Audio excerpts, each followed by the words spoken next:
अपने गोल्ड के रखे हुए स्टॉक को जो विदेशों में रखा गया था, इंडिया ने अभी रिसेंटली वो 64 टन्स का गोल्ड वापस इंडिया में इंपोर्ट कर लिया गया है। इसकी बहुत सारी खुशियों वाली न्यूज़ आप सुन रहे होंगे। क्या यही एक्स्ट्रा गोल्ड का सप्लाई जो बाहर से हमारे पास वापस आ गया है, यही एक कारण है जिस कारण की वजह से गोल्ड के प्राइसेस वॉर के चलते हुए भी ऊपर नहीं जा रहे हैं? क्या होगा ये रीज़न, और किस रीज़न की वजह से इंडिया अपना गोल्ड का रिजर्व बाहर आज तक रखते आया है? ये सारी चीज़ों को एक ब्रेकडाउन तरीके से हम देखेंगे, सारे फैक्ट्स के साथ, न्यूज़ आर्टिकल्स के साथ। और आगे ये जो गोल्ड का सप्लाई आया है बाहर से, उसकी वजह से क्या सच में गोल्ड के प्राइसेस ऐसे ही प्रेशर में रहेंगे, ये जानने की कोशिश करेंगे इसी वीडियो में। चलिए देखिए, इंडिया के पास अप्रॉक्सीमेटली 880 टनों का गोल्ड का रिजर्व है, जिसमें से कुछ हिस्सा 575 टन्स का हिस्सा इंडिया में ही है, और 290 टन्स इंडिया में नहीं फॉरेन में है। आपको अगर मैं डेटा दिखाऊं तो चलिए लाइव स्क्रीन पर। यूनाइटेड स्टेट्स सबसे ज़्यादा गोल्ड रिजर्व मेंटेन करने वाली कंट्री है, जिसके पास 8,133 8133 टन्स ऑफ गोल्ड है। इंडिया के पास तो 880 टन है, जो टॉप 10 कंट्रीज में 1 2 3 4 5 6 7 8th नंबर पर आती है। इतने कम रिजर्व रहने के बावजूद भी इतना बड़ा रिजर्व मेंटेन करने वाला अमेरिका अपने पास कितना टन्स रखता है, और हम इतने कम टन्स ऑफ गोल्ड स्टॉक रहने के बावजूद भी विदेशों में अपना गोल्ड क्यों रख रहे हैं, ये समझिए।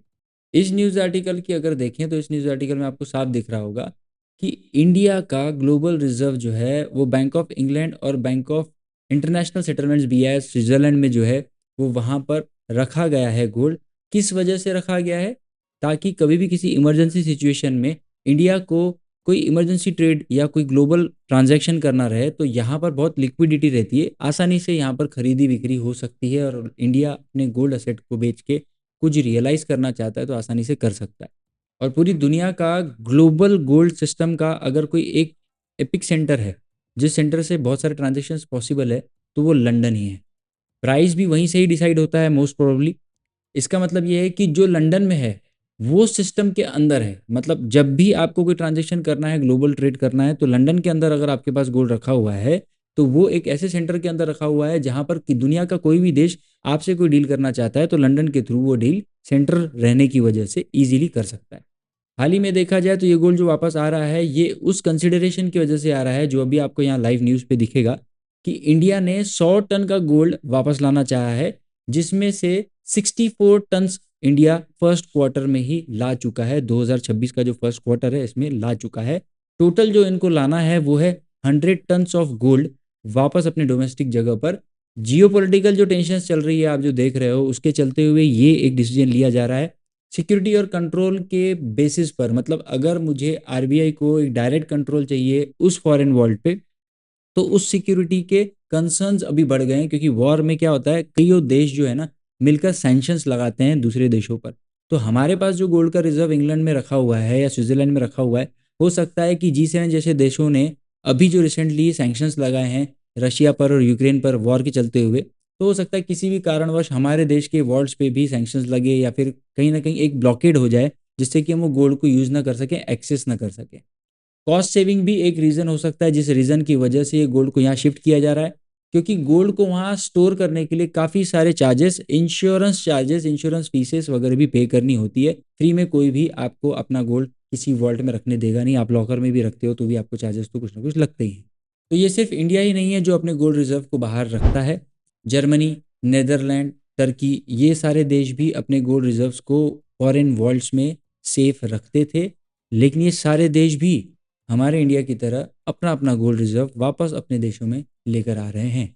सभी का अपना अपना गोल्ड अपने देश में लाना एक क्या सिग्नल दे रहा है? अभी की जो जियोपॉलिटिकल टेंशन की सिचुएशन है, इस टेंशन में जो आपके हाथ में है वही आपका है। किसी और देश में रखा हुआ कोई भी सामान या कोई भी चीज़ अब सिक्योरिटी क्वेश्चंस में आ चुका है, क्योंकि इस तरीके से ये पूरा जो वॉर है ना वो पूरी कंट्रीज इन्वॉल्व होते होते वर्ल्ड वॉर की तरफ में मूव होने की कोशिश कर रहा है।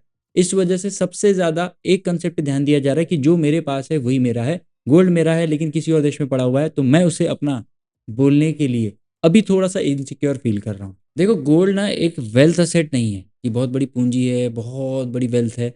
गोल्ड एक अभी क्या हो गया है, एक फाइनेंशियल टूल ऐसा हो गया है जिस टूल को आप तुरंत में, अगर वॉर चल रहा है और आपको पैसों की ज़रूरत हो, तो सबसे पहले आप रियलाइज़ करोगे उसको और तुरंत फंड कर लोगे आपकी आने वाली रिक्वायरमेंट्स को। तो इसी रीज़न की वजह से गोल्ड का पूरा गेम जो है ना अभी चेंज हो चुका है, क्योंकि डॉलर के साथ में अपनी इंडियन करेंसी जो है आप देख रहे हो कि डे बाय डे कमज़ोर होते जा रही है। तो कभी ना कभी अगर आपको ऐसा फील आने लग गया कि मेरी इंडियन रुपीस की करेंसी जो मेरे पास है, जो मैं खुद प्रिंट कर सकता हूँ, उसकी वैल्यू अगर अप्रिशिएट नहीं हो रही, बढ़ नहीं रही, तो मेरे लिए तो ये इंडियन करेंसी या किसी भी देश की करेंसी के बारे में अगर बात की जाए, तो वो तो एक पेपर हो जाएगा, पीस ऑफ पेपर हो जाएगा। उसकी वैल्यू आपकी इकोनॉमी और आपकी करेंसी डॉलर के मुकाबले कितनी है उसके हिसाब से ऊपर नीचे हो रही है। लेकिन गोल्ड की जो वैल्यूएशन है वो किसी करेंसी की वैल्यूएशन की तरह कैलकुलेट नहीं की जा रही, क्योंकि आप उसको खुद अपनी किसी प्रिंटिंग प्रेस में छाप नहीं पा रहे हो। इस वजह से गोल्ड को जो वैल्यूएशन दिया जा रहा है वो अपनी करेंसी का कोलैप्स होने के बावजूद भी सिक्योर करने के लिए अच्छा खासा बैकअप माना जा रहा है। इस वजह से बाहर से आए हुए गोल्ड को सेलिंग प्रेशर की तरह मत देखो।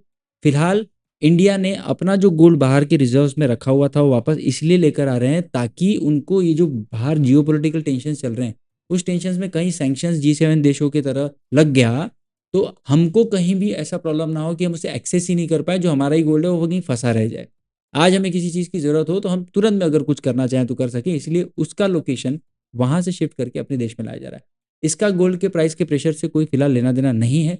लॉन्ग टर्म में आज भी गोल्ड के फंडामेंटल्स कायम है। आज भी अगर आप देख रहे हो तो ये जो प्रेशर आया है ये प्रेशर नहीं है किसी का भी। अगर बॉटम पे लिया हुआ या सस्ते रेटों पर लिया हुआ गोल्ड परचेज किया हुआ है तो सबसे पहले आज वॉर की सिचुएशन में उसे अगर पैसों की जरूरत पड़ेगी तो जो नीचे पे खरीदे हुए लोगों के पास में गोल्ड पड़ा हुआ है या किसी कंट्री के पास में गोल्ड रिजर्व पड़े हुए हैं, तो वो अपने आपके वॉर फंडिंग या इस क्राइसिस की फंडिंग को फंड करने के लिए गोल्ड के प्रॉफिट्स को बुक करके सेल ऑफ करके इसे सस्टेन करने के लिए यूज कर रहे हैं। इसी वजह से आपको गोल्ड का प्राइसेस प्रेशर में दिख रहा होगा। गोल्ड का बाहर से आ जाना बहुत सारा अवेलेबल हो चुका है, पब्लिकली तो अवेलेबल नहीं है ना आपके लिए।